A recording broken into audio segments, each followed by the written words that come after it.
And moving on with some of the events of September 20th, at one point on that day, General Rosecrans, the overall Union commander, had an understanding that, through miscommunication, that there was a gap in the middle of his line. And so he decided to pull a group of soldiers back in the hopes of closing that gap.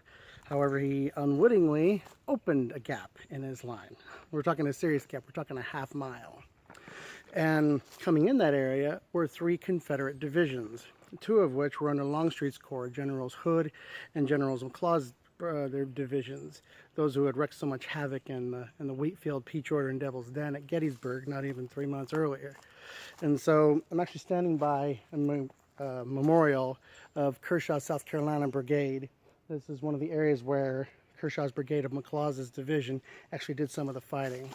Now, something that happened when the Confederates were coming out, they were charging Snodgrass Hill, which is where I'm at, and the Union troops let loose a volley. They all fire at once. The Confederates laid on the ground, so hoping the bullets would overpass them, which they did, and they hopped up and they tried charging the Union positions. There was a problem. The Union troops, especially the ones of the 21st Ohio who were holding that position, they were armed with the new Spencer repeating carbine rifles.